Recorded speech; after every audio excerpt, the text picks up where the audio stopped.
Ready, hot!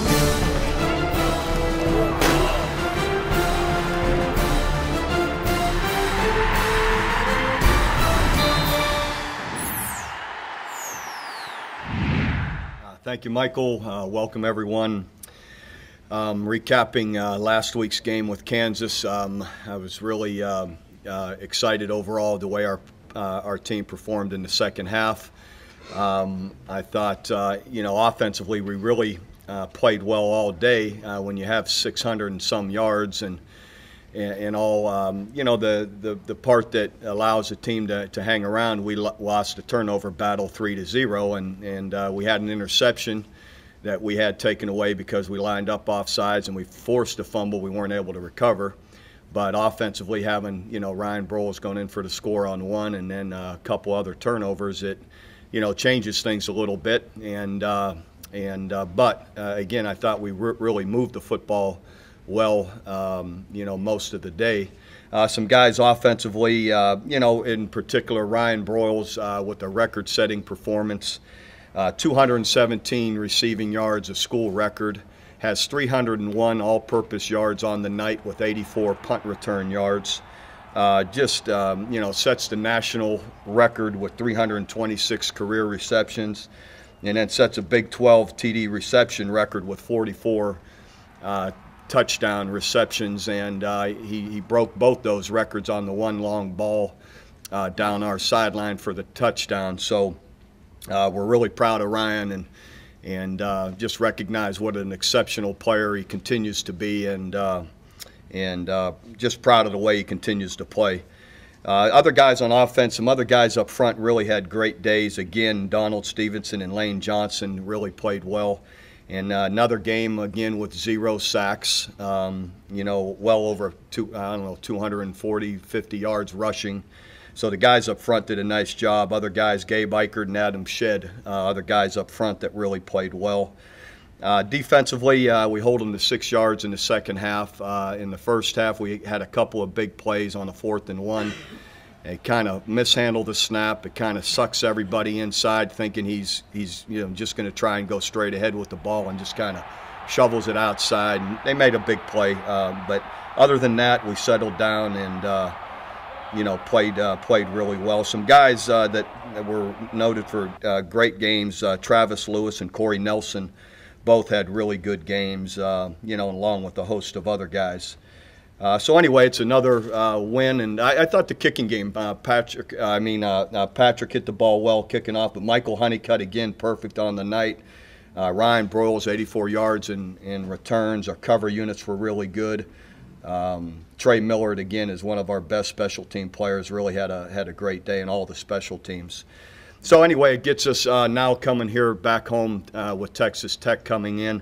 A team that really is offensively has had more snaps than anybody in the country, really playing at a fast tempo pace, really doing well throwing the football. Their quarterback, Seth Dagy's completing about 70% of his balls, really spreading it around like they always have to a lot of different receivers, and they always have the opportunity and chance to run the football well. We're very aware of that, and they still do that. Defensively, they've been solid. They've been in a couple of tough games here, the last couple of games where they've been in the fourth quarter with some good teams with the chance to win and have come up on the short end of it. But again, a team that we recognize as really a good football team coming in here. And so we need a good week of work, and we had a good day yesterday, and looking forward to the challenge this week. When you watch the film, where were the breakdowns inside the 10-yard line that you had to settle for field goals? For us? Yeah. A couple of times blocking assignments. One series, it was pretty obvious. We hit Dominique Whaley in the chest. He drops it. We hit overthrow Ryan, who's open in the end zone. And then on the third play that series, our fullback's coming open underneath the tight end on a little switch route, and he trips over the tight end. And he's open. So at the end of the day, that happens. You're not going to be perfect all the time. We were 7 of 7 scoring. Michael hit all of those. And then, like I said, there's a time or two we got crossed up on who we were blocking up front and allowed a linebacker to run through and hit us. So it's something we continue to work on, but we're down in that red zone a lot. I'll say that, probably more so than a lot of people, and just got to keep scoring. Bob, despite the fact you've had to make changes in the offensive line due to injuries, it looks like they're playing really well, the offensive line. Gabe is, you have to really admire what he's done at playing center. Every single game's been mentioned as having, grading out at a winning, level, and he continues to be the leader up there and vocal and, calling things out, really doing well. And Donald we knew was really good, and then Lane coming on like we had hoped he would, continues to really play well. And, it was good to see a young guy like Adam Shedd step up and really have a good game. What's the latest on Habron? He's still a couple weeks away. I asked him that after you asked me that last week, and I said, Ben, I failed to ask you where he was, Coach. Yeah, I'm not within 2-3 weeks. So I don't start asking him until it gets about the week they're supposed to be playing. So he's still a ways away. What's the latest on Stephen Good? Not sure. So we'll see. I imagine he'll be fine. So. Texas Tech is, I believe, 9th in the country in third down conversions. You guys, I think, are 10th of getting off the field on third down. Can you just talk about that battle within the game? Well, it's always a big factor in games, third down conversions and holds, and they've been, very efficient and good in moving the football, and third downs is a big part of that. So, they've done a great job executing and getting open and or running the ball. What makes a good third down defense? I mean, what are some of the characteristics of successful defense on third down? Well, I think it starts first with good discipline, and whether it be in coverage or in gap cancellation, being able to be in position to defend, and then making plays, being physical and making plays when you have the opportunity, tackling, covering, breaking passes, getting pressure. That's what I mean by execution. Once you're in position, you've got to be able to convert and make the play.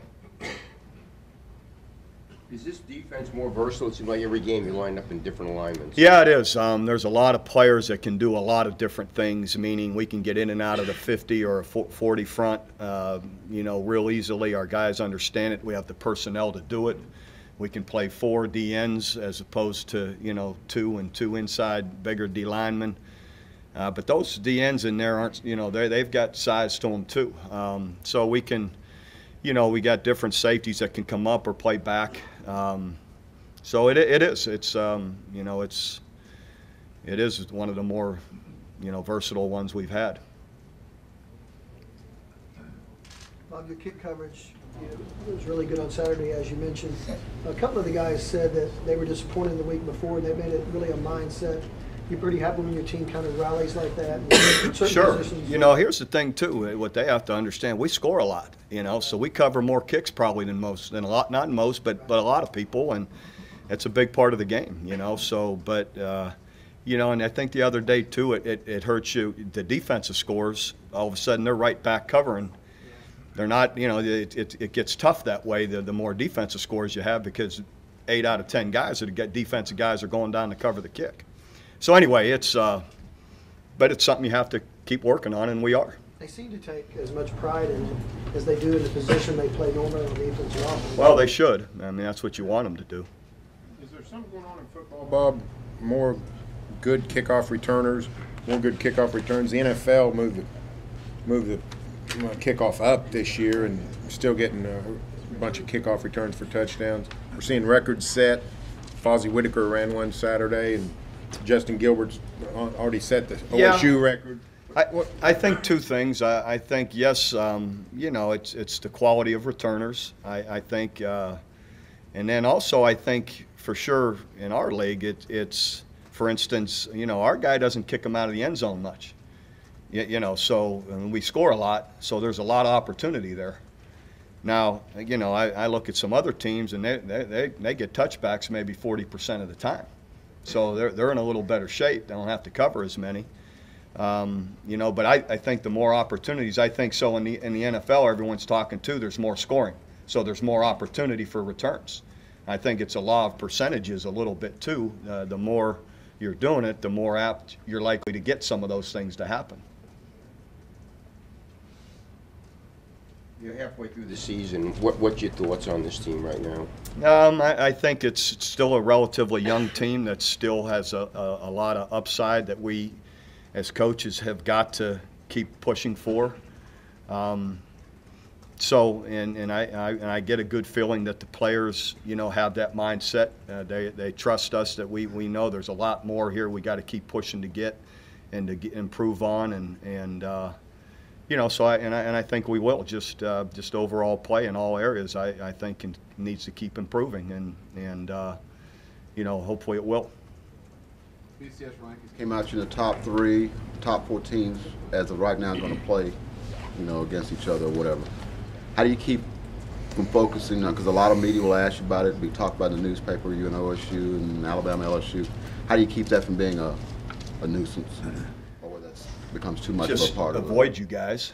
It would be one way to keep it from being a nuisance. 2 would be pretty obvious to everybody. You know, if you know, all that matters is beating Texas Tech. If you lose, you won't be. You can surely bet you won't be one of those top 4. So at the end of the day, it's all that matters. We got to play. You know, and everyone else is fine. That's what they do. Talk about it, but we know we've got to play. So it's not a. We care less. You don't think your players No. look ahead?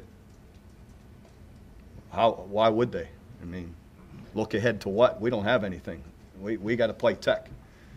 So there's nothing to look ahead to other than that. Bob, do you notice the vibe, though? I mean, everybody's talking about how great it is to have 2 teams this highly ranked in our state. No, I don't see any of that. What's your injury situation? You know, we'll see. I believe all of those guys will play this week, so we'll see later in the week. Right now, there isn't anybody that's out for sure yet. So when someone is, that's my case. I'll say so. Stephen was kind of a surprise last week to some of us who aren't. Yeah, he just sustained something in practice that we thought, you know, would clear up by Friday, Saturday, and they just didn't feel he had. However, they, you know, make those judgments that he would, you know, they just felt he shouldn't play. So. It's been called a concussion. Is that accurate, or is that over the top? Or? Well, there's varying degrees of one, so obviously, you know, if that's what they called it, the doctors can call it. They know more than I do. Seems like you've had more guys have to sit out games with concussions. Is that just a fluke, or are you guys paying any more attention to it? Or I think everyone's paying more attention to it.